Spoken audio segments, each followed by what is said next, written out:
नमस्कार नमस्कार नमस्कार। मेरा नाम है राजीव कुमार बजाज यानी RKB और मैं हूं इस वक्त एडवोकेट प्रदीप नंबियार जी के साथ। प्रदीप जी नमस्कार। नमस्कार सर, नमस्कार। और हम दोनों हैं इस वक्त RKB शो पर यानी RKB show on nation now. और नेशन नाउ है कहाँ? हमेशा आपके साथ। जी हाँ, आप सब लोगों को जय हिंद, जय महाराष्ट्र, जय भवानी, जय Shivaji, Vande Mataram. Vande Mataram. Pradeep ji, so the women's reservation bill has been passed in the Lok Sabha. It's probably likely to be passed, I think, in the next 10 or 15 minutes, or maybe half an hour in the Rajya Sabha. So it will become an act. The only thing is that the implementation will take some time. That's because of because of the caste census, which was due actually in 2021. We are now in 2023. So I don't really know when they'll start it. They'll probably start after the elections next year, which is 2024. And then after that, the process will take about 2 or 3 years. And then after that, we are looking at about 1 or 2 years of delimitation. Yes. So which means we are looking at about 2029 or 2030. That's what the BJP senior leaders seem to be saying. But They vary that's a from very 2026 to 2029. That's a very practical view. Actually, if you look at it, it's a very practical view. उसमें कोई वो मतलब नहीं है, मतलब जो करना ही है ना, क्या करोगे? Now, of course, the Congress wants it to be implemented immediately. They say, why can't you implement it now? On what basis will they implement it now? Because the caste-based census has not taken place. They want to implement it now, and they want inclusion of OBCs.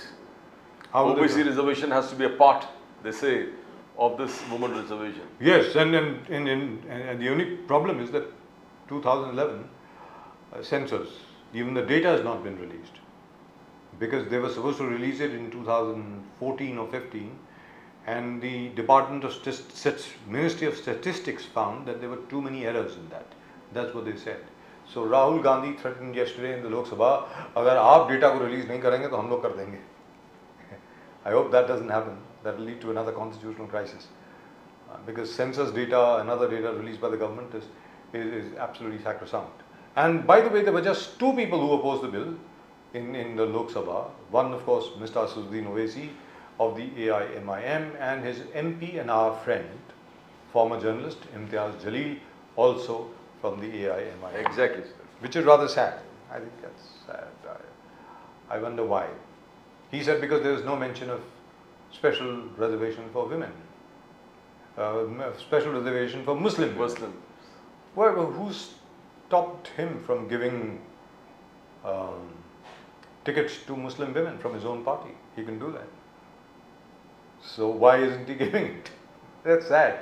In any event, whereas the women's reservation bill, effectively we can consider it as passed in Parliament, there is a problem with regard to Maratha reservation in Maharashtra. And I think to talk about that, we have Mr. Krishna Hegde, our old friend from the Eknath Shinde Shiv Sena, with us. Krishna Hegde Sahab, namaskar. Namaskar, namaskar. How are you, sir? How are you? Namaskar, sir. I am fine, and I think both of you are also doing very fine. Absolutely both fine. Very cheerful.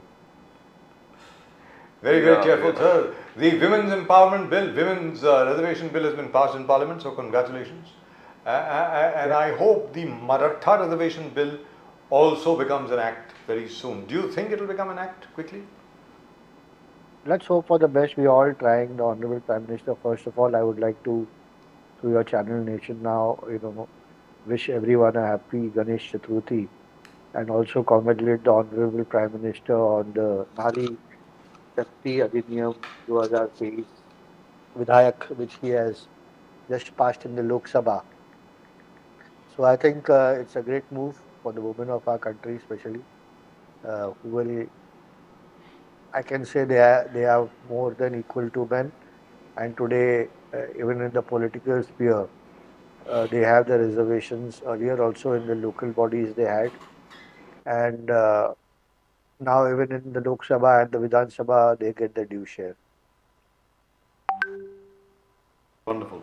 But Mr. Hegde, the Maratha reservation seems to have run into a bit of rough weather with, say, even somebody like Mr. Narayan Rane saying that, hey, listen, I'm not a Kunbi, so how can you say all Marathas are Kunbi? So do you think that's likely to complicate the situation a little bit?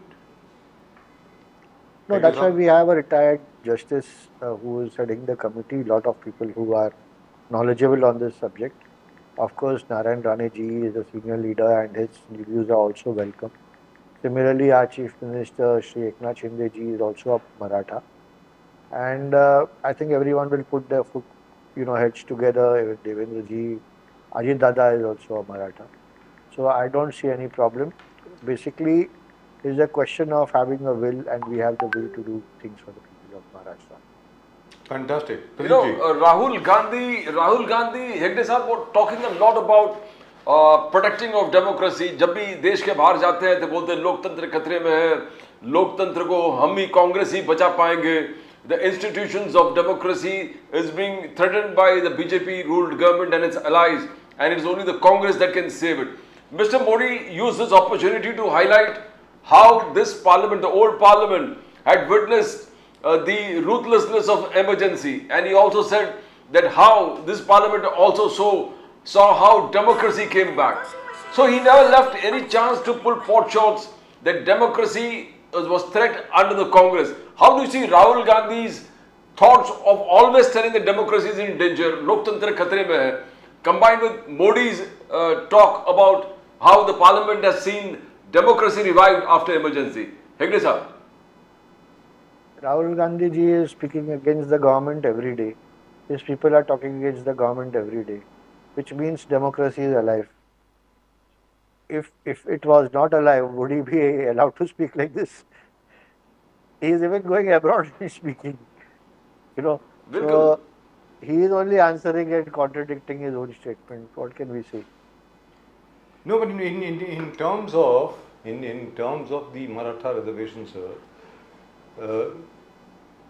it was passed by Mr. Devendra Fadnavis when he was the Chief Minister. After that, even the Bombay High Court approved it. Later on, of course, it went in front of the Supreme Court, and for some reason or the other, it was rejected.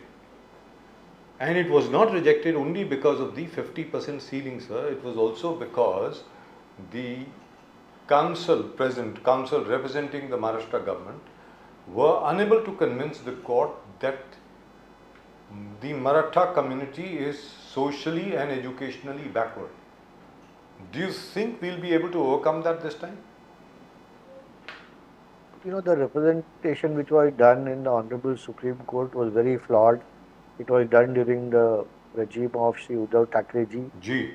The president of the committee that time was the ex-Chief Minister Ashok Rao Chavan ji. They failed to stand their ground in the Honorable Supreme Court, and Yes. that is why this chaos has now come through. At that time, if they had succeeded, then this wouldn't have been a problem.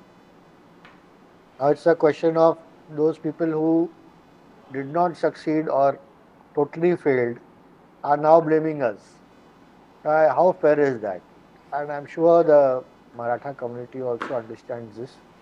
They also understand that this is a very serious government which wants to work for the people of Maharashtra, the Marathas of Maharashtra, not displeasing the OBCs in Maharashtra. We want all sections of society to live together, to prosper together, to have a positive equation with each other in our great state. That has been the culture of the state. And if you see the Congress party, when we were talking about quota for Marathas, they raked up the OBC issue. They want that there is a conflict between the two communities, sections of society. Now, when within the women's reservation, when we are talking about women's reservation, which the Congress has not been able to do for 75 years, and they first tried it 27, 30 years ago. 35 years ago. That 27 years ago. 35. And that too failed miserably at that time. Yes. And if any credit should go at any time for local body election reservation, it should not go to the Gandhi family, it should go to P.V. Narasimha Rao ji and later Deve Gowda ji, who at least tried something. these are the same people, you know, the state, what happened to after the demise of P.V. Narasimha Rao ji, who was a prime minister of our great country. I don't want to get into the details, you all know it. I think that would Yes. not be fair on my part. The second thing is, Deve Gowda ji's government was dropped by the Congress, I think. So, both ways, the Congress did not support both these leaders, and now they are trying to claim credit. However, said and done, the entire credit now goes to Narendra Modi ji. देखिए, सोचने में और हकीकत के बीच में ज़मीन आसमान का फ़र्क है. लोगों ने बहुत कुछ सोचा और उन्होंने किया नहीं, और नरेंद्र मोदी जी ने जो सोचा उन्होंने किया. Yes. आर्टिकल 370, राम मंदिर, मुस्लिम वुमेन को जो ताकत देने की बात आई, उनके राइट्स के लिए वो काम किया. अभी जो यूनिफॉर्म सिविल कोड आने वाली है, उसके पहले जो अभी जो make in India, made in India, skill India, 160 welfare scheme जो गरीबों तक जाती है without having a middleman, directly UPI में उनका बैंक के खाते में जाता है. UPI today, which is the biggest tool India has got, and the world wants to learn digitalisation and UPI methods from India. There's been a world record. We've had a world Yeah. record this year of UPI payments. And a new parliament, Chandrayaan, you name it. और कांग्रेस ने भी सोची. मैं नहीं बोलता हूँ कांग्रेस ने नहीं सोची, लेकिन कांग्रेस ने क्या सोची?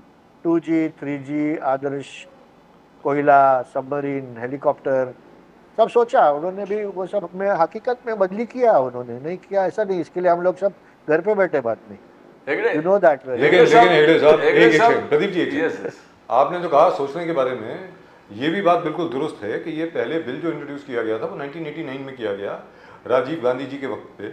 लेकिन मैं अपने दर्शकों को बता दूं, हेगड़े साहब जो बोल रहे हैं बिल्कुल दुरुस्त फरमा रहे हैं. देखिए साहब, मुंबई की जो मेट्रो अभी बन रही है, वो देवेंद्र फडणवीस साहब जब बने मुख्यमंत्री, उसके बाद उन्होंने स्पीड पकड़ी. उसके बाद वो बननी शुरू हुई बहुत अच्छे तरीके से, और उसके बाद उद्धव जी के जाने के बाद ये कहा जा रहा है कि भाई क्योंकि कोविड था वगैरह वगैरह, उसके बाद और उसने तूल पकड़ा. यहाँ पर हर कोई ये बोलता है, जैसे अशोक चौहान साहब से बात कीजिए, बड़े अच्छे मित्र हैं हमारे, आपके भी बड़े अच्छे मित्र हैं साहब. वो बोलते हैं भाई ये प्लान तो कांग्रेस की थी. मैं ठीक है साहब, प्लान आप ही की थी, लेकिन इंप्लीमेंट किसने करी? सबसे बड़ी बात यहाँ पर ये होती है कि विमेन्स रिजर्वेशन बिल जो है, आखिरकार इंप्लीमेंट करने का जो श्रेय मिला है वो नरेंद्र मोदी जी को मिला है, इसमें कोई दो राय नहीं है. और मैं उम्मीद करता हूं कि एकनाथ शिंदे साहब जो मराठा आरक्षण के ऊपर आज जो खींचतान जो चल रही है, उसको ठीक करने में वो सफल होंगे. क्योंकि आज भी अगर आप देखें sir, there is an OBC agitation going on all over the state and it's quite serious, mister Hegde. No, that is exactly what we want, that we want all communities to live together, you know, to prosper together, to work together, live in a, you know, feeling of brotherhood. We are all one. But some people want to, you know, take advantage of this for their political gains. And therefore, you know, our leader Eknath Shinde ji and our two deputies, Devendra ji and Ajit Dada, they are very clear. They will not allow this to happen. This is a strong leadership in Maharashtra. This is a leadership which works for the people 24/7. और कोई भी हिसाब से हम समाज को तोड़ने नहीं देंगे, टूटने नहीं देंगे, और जिनका जो हक है वो हम दिला के रहेंगे. हेगड़े साहब, बात यह है कि Eknath Shinde, Devendra Fadnavis says that we have brought Maharashtra back to number one, where investment in all India is concerned. Maharashtra has regained its first position. That is what Eknath Shinde ji, Dev Fadnavis. Development all across. That's what both of them say. We are taking in Maharashtra to new heights. But ये जिस प्रकार से आंदोलन, जलना वाले आंदोलन, Maratha agitation, Manoj Jarange Patil, the Congress accusation, नाना पाटोले जी कह रहा है कि मनोज जरंगे पाटिल जी के पीछे एकनाथ शिंदे जी का हाथ है. ये जो पूरे ऑर्गेनाइज सिंक्रोनाइज्ड एकनाथ शिंदे जी इसके पीछे है. लाठी जो चलाया वो लाठी चार्ज का ऑर्डर देने वाले Devendra Fadnavis ji, home minister. This is direct charge of Nana Patole that you are instigating. You are instigating this kind of divide in Maharashtra. अभी तो पूरे महाराष्ट्र जल गया. ओबीसी आंदोलन चालू हो गए, धनगर समाज के आंदोलन चालू हो गए. But they blame you for igniting the flame. Hegde साहब. प्रदीप जी, क्या है ना कि खुद तो काम मत करो लेकिन दूसरे के ऊपर आरोप करते रहो तो उनको लगता है कि लोग इसको बिलीव करेंगे. मैंने शायद इसके पहले भी 3 बार आपके शो में कहा कि मैं वो दिन पे खुद एकनाथ शिंदे जी के साथ बैठा था जब ये हो रहा था, और तभी उन्होंने इमरजेंसी में उनके सब मिनिस्टर्स जो है, उदय सामंत जी, केसरकर जी भी तभी वहाँ थे मेरे साथ, भरत गोगावले जी भी मेरे साथ थे, और उन्होंने उदय सामंत जी हो या अपने मामा बुमरे जी हो, संदीपन बुमरे जी हो, और 2-3 अपने बुस्से साहब हो, वो सबको बुलाया तभी वर्षा में, और वहाँ मीटिंग बिठा के they were trying to create a solution. And these are all baseless rumors. I have witnessed it first hand. I was there on the same day. What happened was totally unfortunate. It wasn't any call from any leader. It wasn't any direction from anyone. It was the police who took hasty action. And those police people have been suspended or set on long leave or transferred from the district. Over that, Manoj Jarange Patil ji was on fast for 15-16 days. The entire top brass of the Maharashtra leadership went and met, including Eknath Shinde ji, who spoke to him. Before all this agitation started also, he was speaking to him on the phone continuously. And after that also, when he broke his fast at the hands of the Honorable CM. So, even Sambhaji Bide ji, who's Sambhaji Guruji, who is such a respected figure in Maharashtra, he also said in his speech, when he went to Manoj Jarange Patil ji's, that Manoj Patil, you have to take the leadership of this movement. These are Guruji's words, not my words. And Guruji said, you have to take the leadership of the movement. You are young people. And his Pratishthan is also totally with Manoj Jarange Patil. And he said about all the 3 leaders also that these are 3 honest leaders. They have been good for the welfare of the community. These are not my words. These are the words of Guruji. Sambhaji Bide ji, who said this about Eknath Shinde ji, Devendra Fadnavis ji and Ajit Dada Pawar. Because these are honest leaders. They mean what they say. They do what they say. Kabhi, for some reason, deri ho jati hai, especially in political thing. If he wants to give Krishna Hegde a ticket, it doesn't mean even if he can, tell me he can give it, because is there a message? There are conditions. Are you sending a message to Mr. Eknath Shinde? From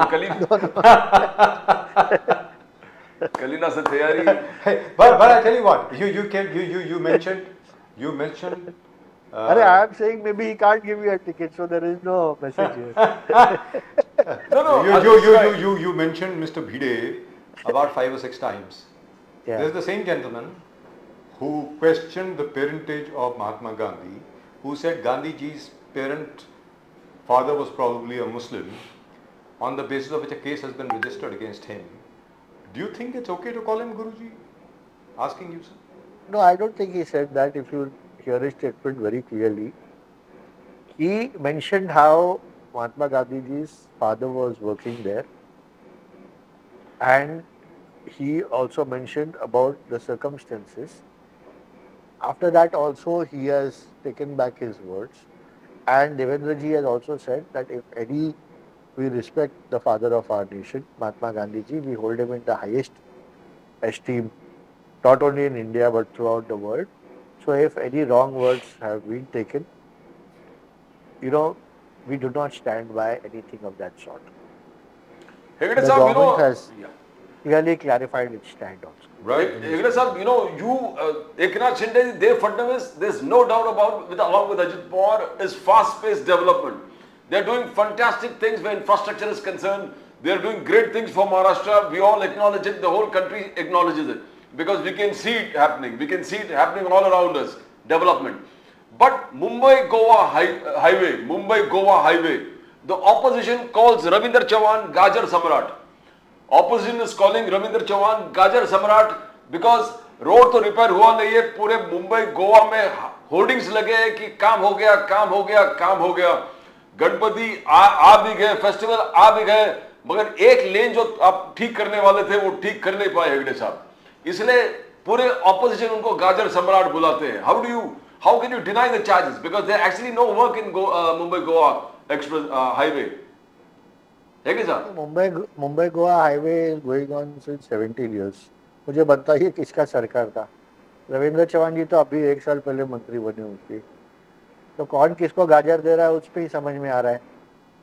तो रविंद्र चौहान जी, I think 2 months ago, just before the rains, he was there for several days. In fact, 2-3 days. Even Uday Samant ji was there, and they were looking after the progress of the road. Gadkari ji has said that by December the road will be open to the public. Even during this Ganpati festival, I presume there is one lane which is, working in the expressway to go quickly to the Konkan belt. So people who are, who were working on the road for 17 years are calling other people names. I don't think that is fair. Ravindra Chauhan ji is a, experienced minister. He's been in the government, at least in this portfolio, for the last 1 year. So I think we should let him finish his job.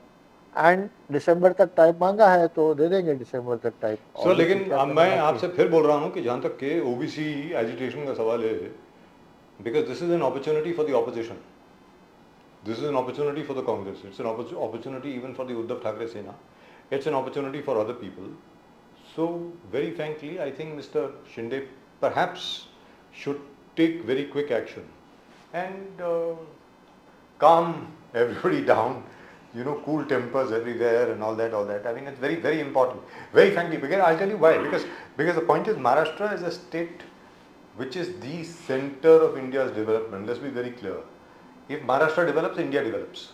जैसे कहते हैं साहब, if Mumbai prospers, the whole of the western region prospers, and our financial markets become very healthy. Similarly, the progress of Maharashtra is very closely intertwined with the progress of India. Now, it would be a real tragedy if these intercaste, this Maratha versus OBC agitation would derail this project. I hope that won't happen, Mr. Hegde. No, of course not. There have been people who are trying to create rumors and they shake out their political routines for the last 25 years with only one slogan कि मुंबई को महाराष्ट्र से अलग कर देंगे, मुंबईकर का ये होगा, महाराष्ट्र ये होगा, वो होगा. We have time and again said nothing of this is there. Even today, before this parliament also, will there be a, I don't know who brings up these rumors. All the time you hear it. Will Mumbai become a union territory? So I would request and they put it out on YouTube and you get over 10 or 15 lakh views. Yeah, so I know these are all vested interests who are creating such, Yes. Earlier there was a WhatsApp factory and now there is a rumor mongering factory. Yes. People who are doing, maybe they are just pulling out these sensational videos, making it themselves so that they make money through YouTube. Yes. YouTube also should, put a restriction on such people who make these videos and sensationalize a non-truth. There are so many people who send me videos every day. वो सरकार गिरने वाली है, इसका ये होने वाला है, 40 आमदार जाके उनको मिले, किसको, उद्धव जी को मिले, ये अभी होने वाला है। अरे कुछ नहीं होने वाला है, कुछ नहीं होने वाला। सरकार स्थिर है। Out of 288 we are over 220। सरकार यहाँ ही रहने वाली है, अगले 5 साल भी रहने वाली है और हमारा ही सरकार रहने वाली है। हेगड़े साहब, you are doing fantastic job. आपका जो स्कीम्स है पानी का, घर घर जल, जो मराठवाड़ा में ऑल नॉन स्कीम घर घर जल, हर घर नल से जल was central scheme. Prime Minister Modi, which Mr. Prime Minister says he has implemented around 11 crores घर घर घर नल से जल. Then Jal Jeevan scheme था. Jal Jeevan, it was a scheme to see that every irrigation everywhere. Jal Yug Shibir, ये सब schemes होने के बावजूद it was very very visionary schemes. But still, why is most drinking water out of the reach of majority of Maharashtra, जो अंदर के districts है, मराठवाड़ा है, Vidarbha, you find a lot of shortage of drinking water. Why is the opposition accusing you that you have failed miserably by providing water to the every household is there? Though your schemes are announced, but it is, they say, including Raj Thackeray says, they have not reached the houses of the poor. Hegde sir. See, all the honorable Prime Minister's schemes have reached the people. Whether it is the subsidies, whether it is the payments directly into the accounts, whether it is, 5 crore women had got gas cylinders, then there is Pradhan Mantri Awas Yojana and Har Ghar Mein Jal. During the Congress regime, the water was not coming to any house. Forget about going to any remote villages. Even in my constituency, in areas like Premnagar and all, they didn't have water in the city of Mumbai, in Vile Parle West. Yes, quite true. And even today, people who are talking like this and they're ruling BMC for the last 30 years have not been able to provide clean, potable drinking water to the people of Mumbai, which is such a shame. So They're not just able to behind provide Goregaon, roads there's in no Mumbai. electricity still. Just behind Yeah. Goregaon, there's a slum. We carried that thing. We exposed that thing. There is no electricity. I mean, it's like terrible. I mean, that's in Mumbai.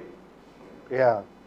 So all that we are saying is that perhaps now is the time really to No, show the of course, people like- of Mumbai and Maharashtra Yeah. that listen, Yeah. hey, we've come here to work. We have not come here just to hang on to power.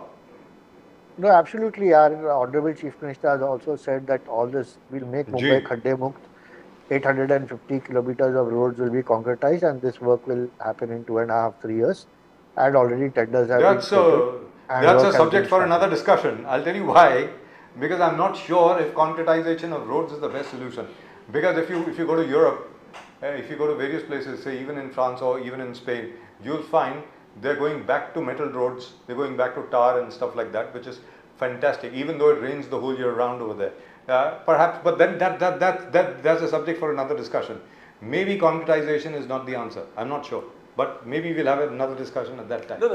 The more important thing, sir, that as you extension of what you said, Hegde साहब, आप 1 तारीख से toll बढ़ाने वाले हैं सब जगह. You are going to increase the toll tax.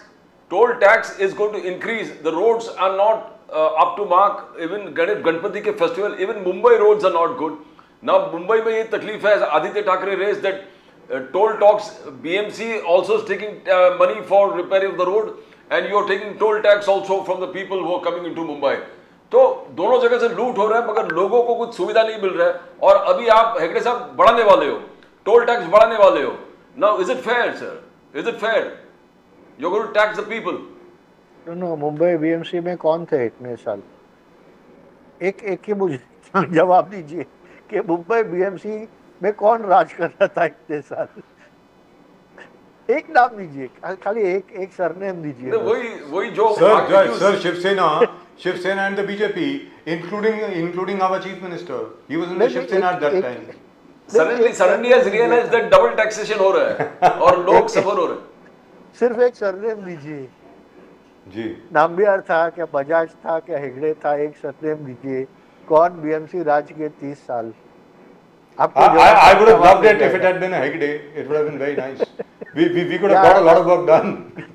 So, yeah, Hegde and Shinde and Bajaj and Nambiar would have done better work. No, very frankly, we could have called you up and we could have told you, I know for a fact 24 hours, because you're available 24/7. And this is for our viewers. Even when I've called up Mr. Hegde at 1:30 in the night, he picks up the phone. He might be sleepy, but he picks up the phone and gets the work done. He says, listen to me, I am awake. The officer is not going to wake up till about 9 o'clock in the morning, so I'll have to call him up at that time.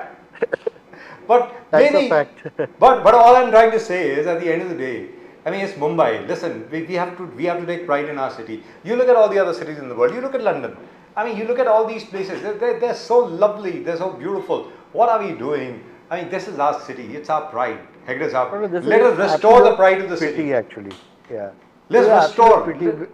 Ji, Yeah. बोलिए sir. Sir, कुछ Because, बोलो sir. Mumbai is not only, Mumbai is the commercial capital of the country. It's Ji. not just a city. It is not only a big city or a rich city. It's a commercial capital of the country. Where most of the international businesses in India happen through Mumbai. Ji, Most दुरुस्त. of the biggest offices are there in Narrowhead Point and BKC.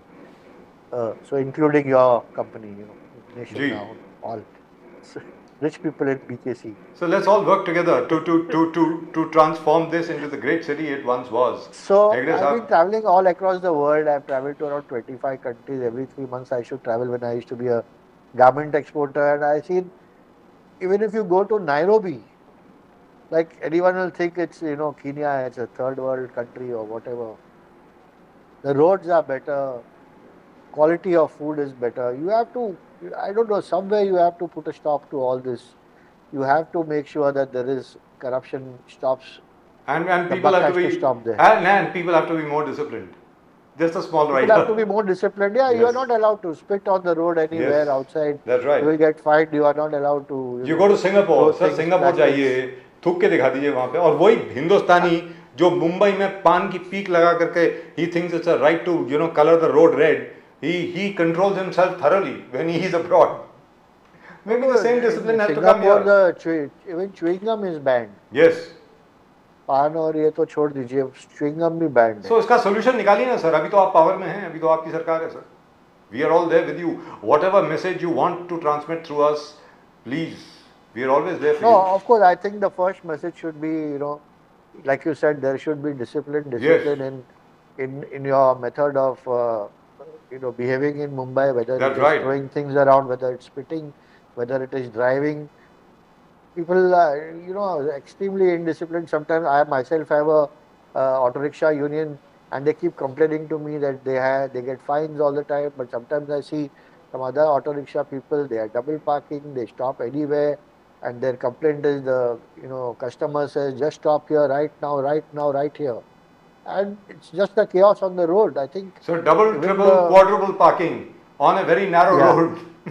even the people who use public transport should, Yes. I think, you know, use it sparingly or use it in a proper way. See that there is a proper road width, park at the side, get down there. But I don't know now. So We the, need the, to have the some fact is, different I'll tell kind you of, something. Just a mindset, small I little, just a small little reminder. They, in Delhi, for example, they introduced that odd even scheme, and they implemented it with the help of the Delhi police, by the way. And Delhi police, by the way, is under the center, as you know. But the center cooperated. जिस दिन even day था उस दिन अगर odd गाड़ी निकलती थी तो सीधा 5,000 का फाइन था सर.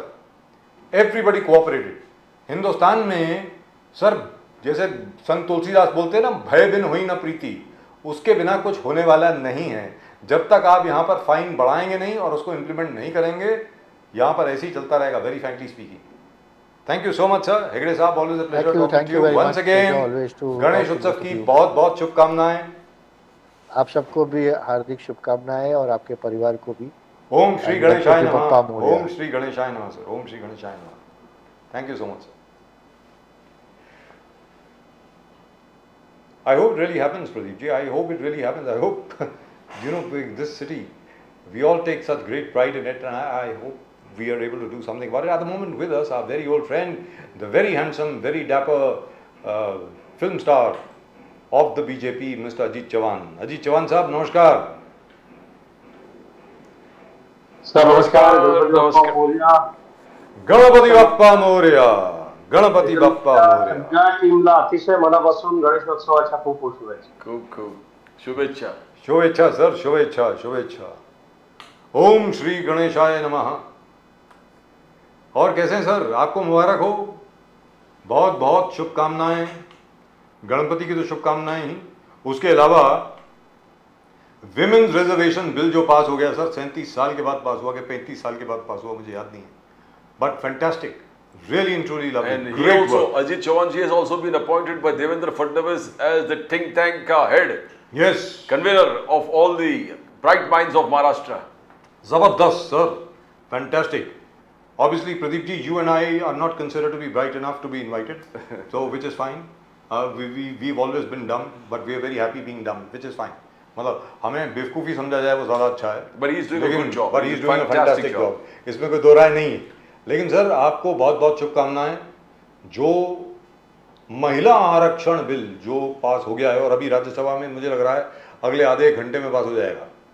जबरदस्त. जो कोई नहीं कर सका, एक बार फिर नरेंद्र मोदी ने करके दिखा दिया. अजीत चौहान साहब बोलिए। सर, आप दोनों मान्यवरों को बहुत बहुत धन्यवाद। आपने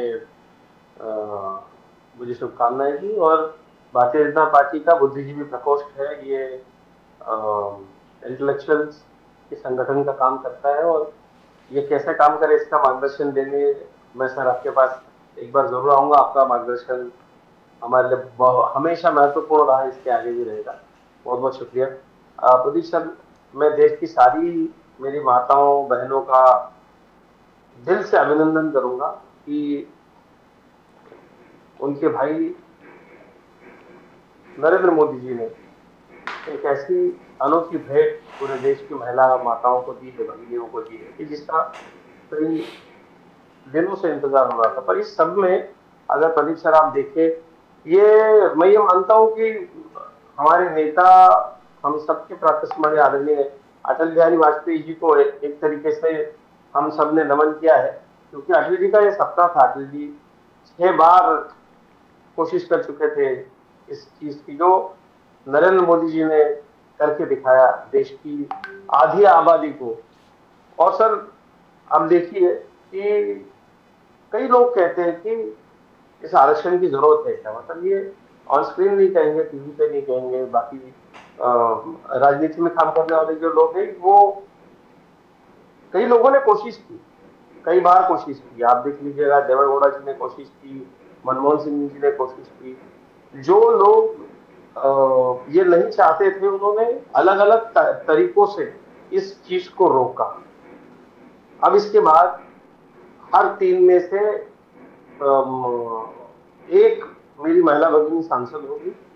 इस बिल के अंतर्गत अलग रिजर्वेशन हो, ऐसी मांग करके रोकने की देश के विभिन्न दलों के नेताओं ने इसके पहले भी कोशिश की, पर आदरणीय मोदी जी ने इस विषय पर बड़े ही ध्यान से, आपने मुझे एक सवाल पूछा था सर, ये अधिवेशन जो है, और उस समय चल रहा था कि एक दूसरा कोई विधेयक आ जाएगा, और आपने मुझे चलते चलते सवाल पूछा था, और मैंने बड़े शांत तरीके से आपको उत्तर दिया था कि सर, आप जो जिस चीज के लिए मुझे पूछ रहे हैं, उस चीज के लिए ये अधिवेशन नहीं है।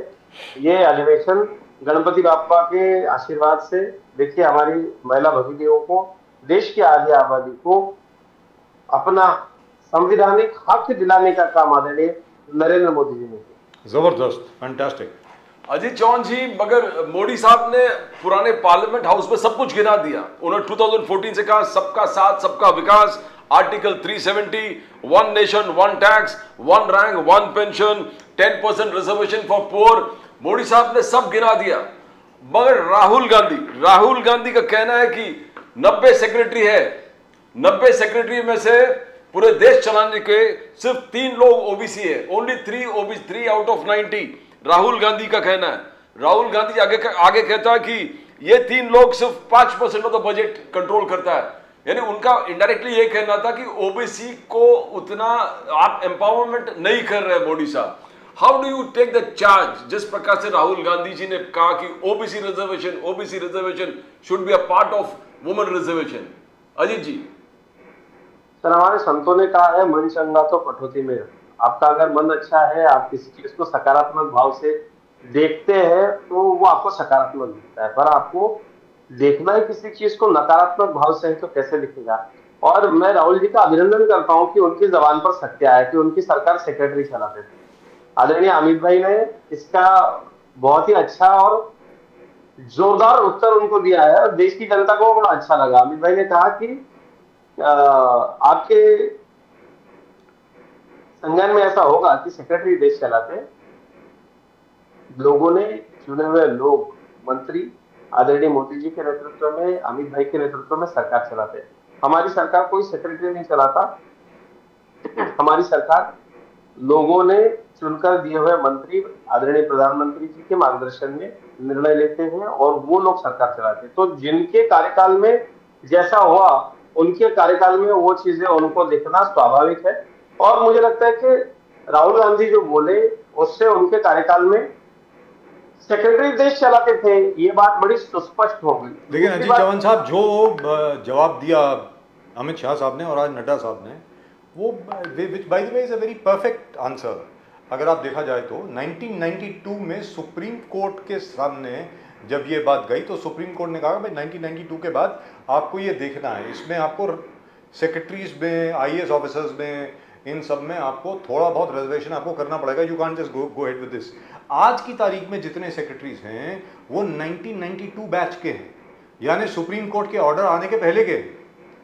तो you can't really blame anybody for this. The fact is now आगे जा करके 2 साल के बाद, 3 साल के बाद कितने ओबीसी सेक्रेटरीज होंगे उसकी गणना करना वो बिल्कुल ठीक होगा, क्योंकि आज की तारीख में जितने भी सेक्रेटरी हैं जो 90 के 90 जो हैं वो 1992 बैच के हैं सर।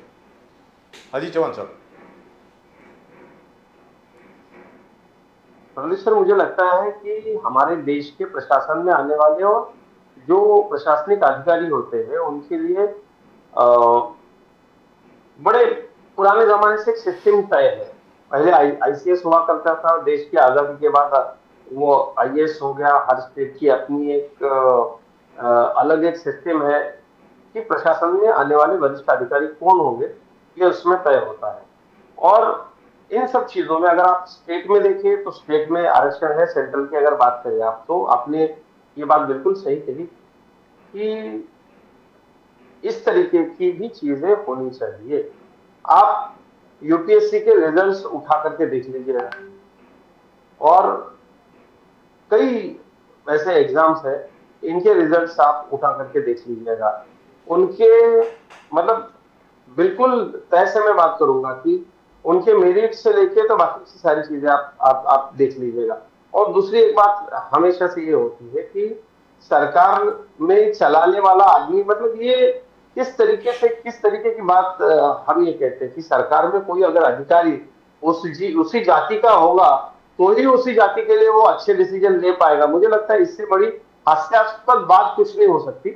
तो उसमें उस जाति के सेक्रेटरी आपको लाने हैं तभी वो, आप सरकार से सवाल कीजिए, सरकार आपको जवाब देने में सक्षम है। मुझे लगता है इस तरीके से अगर प्रशासन के ऊपर हम पक्षपात की दृष्टि से देखेंगे तो मुझे लगता है अराजक का माहौल हो जाएगा। ये देश ये मतलब मैं किसी रिजर्वेशन कैटेगरी में नहीं आता हूँ, मैं ओपन कैटेगरी में हूँ। प्रदीप सर मुझे राजीव सर मुझे ये लगता है हमेशा से कि हम जिन हमारे बहनों और भाइयों को रिजर्वेशन है उनको जब तक रिजर्वेशन मिलते रहना चाहिए। आदरणीय सरसंघ चालक जी ने भी ये कहा कि जब तक कि हमारे मन में जो भेदभाव है वो खत्म नहीं हो जाता, वो तो आदरणीय सामान्य मोहन भागवत जी ने भी कहा, वो सारी चीजें हम समझ सकते हैं। पर आप प्रशासन में आप कहोगे कि इस डिपार्टमेंट में इतने ही सेक्रेटरी इस कास्ट के लाइए, उतने ही उस कास्ट के लाइए। अरे भैया सरकार काम कर रही है, आप सरकार से सवाल पूछिए कि आप ओबीसी के लिए क्या कर रहे हैं, आप एससी एसटी के लिए क्या कर रहे हैं, आप पिछड़े वर्ग के लिए क्या कर रहे हैं। सरकार आपको जवाब देने में सक्षम है। सरकार किस सेक्रेटरी से किस तरीके से काम करवा लिया जाए ये सरकार का काम है। अब उस जाति का सेक्रेटरी अगर वहां आकर के बैठेगा और वो अच्छा काम करेगा ऐसा किसी को लगता है तो मुझे लगता है इससे बड़ी हास्यास्पद बात और कुछ नहीं होता। अजीत चौहान साहब, दूसरी चीज ये है, आदरणीय अमित शाह साहब गृह मंत्री, उन्होंने ये भी कहा कि देखिए, और अगर आप देखना चाहते हैं कि इलेक्टेड मेंबर कितने हैं, सबसे ज्यादा ओबीसी इलेक्टेड मेंबर पार्लियामेंट में भारतीय जनता पार्टी से हैं। लोकसभा में 85 है सर, 29%, ऑलमोस्ट 30%, 29% ओबीसी मेंबर्स जो हैं वो भारतीय जनता पार्टी से हैं, and I think that is the largest number. So I think that argument doesn't wash, that is a very strange argument anyway. लेकिन यहाँ पर एक छोटा सा कॉम्प्लिकेटेड सा सवाल है साहब, गंभीर सवाल है। अजीत चौहान साहब जरा ध्यान दें, 2011 में सेंसस का पूरा डेटा कोलेक्ट हो गया था, वो गवर्नमेंट के पास था। 2014 तक उसकी पूरी प्रक्रिया पूरी हो गई थी, और 2014 में डिपार्टमेंट ऑफ स्टैटिस्टिक्स ने ये कहा कि यार इसमें कुछ फ्लॉज हैं, we are trying to work out the errors. वो कास्ट बेस्ड सेंसस जो लास्ट हुआ 2011 में, उसका रिजल्ट जो है आपके पास पड़ा हुआ है, आपने रिलीज नहीं किया। इनफैक्ट 2021 में, क्योंकि हर 10 साल के बाद सेंसस होता है, 2021 में सेंसस हुआ ही नहीं। तो कांग्रेस की ये डिमांड है कि 2011 के सेंसस के हिसाब से ही आप रिजर्वेशन दे दीजिए ना, reservation with in reservation. Women reservation में कितनी ओबीसी महिलाओं को देना, एससी एसटी को तो मिल जाएगा, उसमें कोई दो राय नहीं है क्योंकि पहले से ही है वो। SC ST विमेन और SC ST और जनरल कैटेगरी, वो तो है ही, एंड रिजर्व कैटेगरी। तो ये आप बताइए कि आपको लगता नहीं है कि वो जो 2011 का सेंसस है उसी का डेटा रिलीज कर दीजिए अजीत चौहान साहब, ऐसी कांग्रेस की डिमांड है। सर मुझे तो सबसे पहले कांग्रेस से एक सवाल ये पूछना है कि कांग्रेस की सत्ता रहते हुए कांग्रेस ने ये क्यों नहीं किया। दूसरा विषय सर, सत्ता चली गई थी ना 2014 तक। सर 2014 तक इसका डेटा जो है पूरा कोलेट हुआ ना।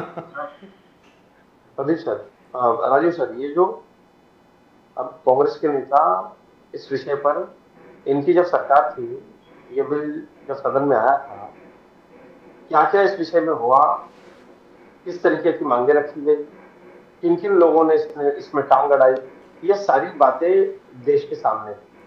सेंसस के विषय पर जब महाराष्ट्र में मराठा आरक्षण का विषय आता है, जब और कई धनगर आरक्षण का विषय आता है, तब भी ये सेंसस का विषय बड़ा संवेदनशील बना करके सामने लाया जाता है, उसे पेश किया जाता है।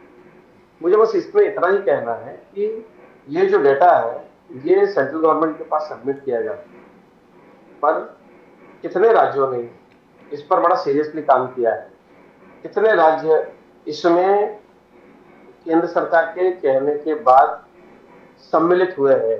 क्या ये जो घमंडिया लोग हैं, इन घमंडियों में जो लोग शामिल है, उनका इस विषय पर उन लोगों की क्या राय है, ये भी तो वो लोग जरा सुस्पष्ट कर दे। और मैं ये आपसे कहूंगा कि किसी भी जातीय जनगणना के अभाव में या उसका कारण देकर के इस बिल को रोकने का काम नहीं होगा। उस समय भी देखिए लोकसभा जो है वो भंग हो जाती है, राज्यसभा एक अभंग सभागृह है। राज्यसभा में ये था, ये अलग अलग कारण देकर के, आपको याद होगा सर कि ये जो लोग अब सवाल पूछ रहे हैं, ये लोग सवाल कर रहे हैं, इन लोगों ने ये चीज भूलनी नहीं चाहिए कि जब ये विषय, ये बिल था, आपको राजू सर याद होगा, यूपीए की सरकार को खतरा पैदा हो गया, डर गए ये लोग, और इन्होंने हमारी माता भगिनियों के साथ न्याय करने की बजाय अपनी सरकार को बचाना ज्यादा अहम, ज्यादा जरूरी समझा। सर आपको वो दिन भी याद होगा किस तरीके से ये लोग भाग गए थे कि इनकी सरकार गिर जाएगी, ये डर गए थे ये लोग। तो इन लोगों ने अपने गिरबान में झांक करके सबसे पहले देखना चाहिए कि इस विषय को कितने साल बिल की कॉपीज फाड़ी गई थी, आप मेरे मुंह से क्यों निकलवा रहे हो सर? बिल की कॉपीज फाड़ी गई थी। हमारे समाजवादी पार्टी और आरजेडी के जो हमारे सदस्य हैं, उन्होंने इस बिल की कॉपीज को फाड़ा था। और तो और छोड़िए, बहन मायावती जी की पार्टी जो है बहुजन समाज पार्टी, उन्होंने भी इसका कड़ा विरोध किया था। तो इसमें तो कोई दो राय नहीं है। वो ये this is Pradeep ji, I think you will agree with me, this is mister Modi's fantastic achievement. Let's be very clear, what mister Modi has done nobody has been able to do up till now। आज तक, अब I may sound like a BJP spokesperson, आप भी, मेरा नाम, by the way I am very disappointed कि मेरा नाम नहीं है उस लिस्ट में। या वो क्या 12-14 एंकर्स की जो लिस्ट है उन्होंने जो बॉयकॉट करी है। आप जो बोल रहे थे ना, राहुल गांधी सब जगह जाकर लोकतंत्र खतरे में, लोकतंत्र खतरे में, लोकतंत्र खतरे में, और ये 12 एंकर्स को बॉयकॉट कर रहे हैं। मोदी साहब ने गिनाया कि इमरजेंसी तो इंदिरा गांधी ने थोपे थे जी, और हमने इस डेमोक्रेसी ने देखा कि वापस डेमोक्रेसी कैसे वापस आ गया इस देश में। और आज India alliance, as you said, India alliance ने जो जर्नलिस्ट को social boycott, one sided boycott, selective boycott of journalist, Ajit Chauhan पत्रकार, अनहर्ड ऑफ अजीत चौहान साहब। और तीसरी चीज, ये व्यक्तिगत चीज मैं आपको बता रहा हूं, मेरे खिलाफ 6 देशद्रोह के केस कांग्रेस सरकार ने किए थे, इंदिरा जी और राजीव गांधी ने किए, आज तक कभी बीजेपी ने नहीं किया। मैं ये कह रहा हूं आपसे। सो आई वाज सो डिसअपॉइंटेड कि हम लोगों का नाम नहीं है उस लिस्ट में। लेकिन अजीत चौहान साहब, आपको लगता नहीं है ये कुछ ज्यादा नहीं हो गया कि यार जर्नलिस्ट को बॉयकॉट कर रहे हो? ये मतलब मेरी समझ के बारे। अजीत चौहान साहब सर, इसको मैं बिल्कुल बेवकूफी वाली हरकत कहूंगा।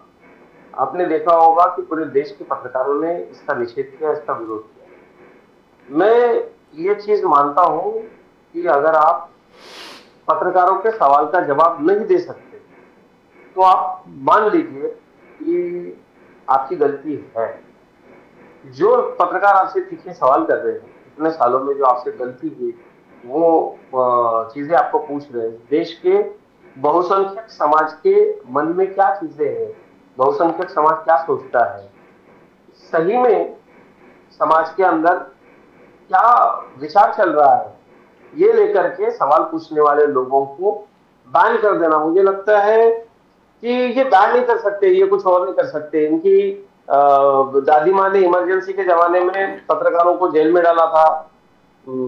उस समय तो खास खैर इलेक्ट्रॉनिक मीडिया ज्यादा था नहीं, पर प्रदीप सर आपको याद होगा, आपके कई सीनियर साथी 2-2 साल, और उस समय ये भी नहीं था कि इमरजेंसी कब खत्म होगी, ये भी मालूम नहीं था। कई लोगों ने 1-1.5 साल से ज्यादा पत्रकार जेल में रहे। तो ये लोग बैन कर सकते हैं, ये इनकी संस्कृति है। आवाज दबाना ये कांग्रेस की संस्कृति है, और आप देख लीजिएगा कि ये सुसाइडल होगा ये डिसीजन। ये जब समझ में आया तो ये घमंडिया जो सारे लोग साथ में, इन घमंडियों में से कुछ लोगों ने कहा कि भैया हम आपके इस निर्णय का साथ नहीं देंगे, डिसीजन का साथ नहीं देंगे।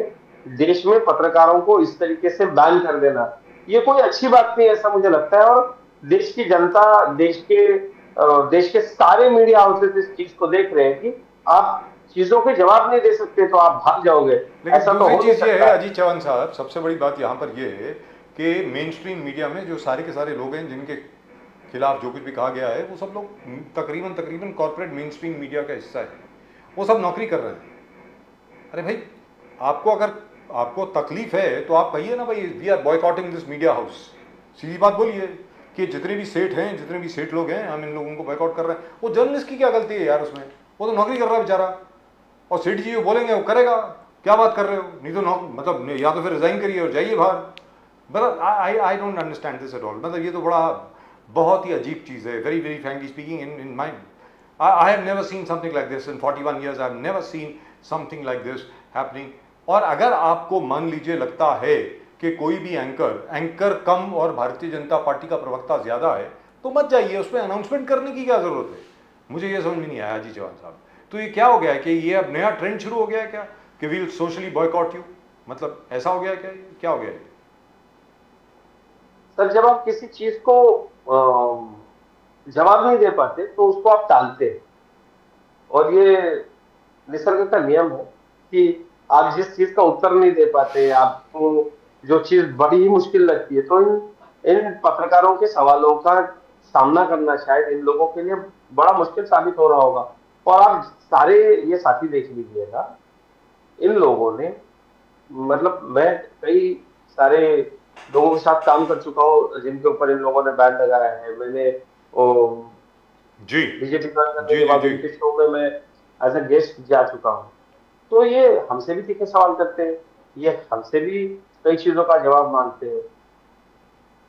जिस प्रणाली में हम काम करते हैं, इस प्रणाली में उल्टा विरोधकों ने पत्रकारों को साथ लेकर के सरकार से सवाल पूछने की जरूरत है। हम तो पूछते भैया, हमसे सवाल कीजिए आप जो जनता के हित में हो।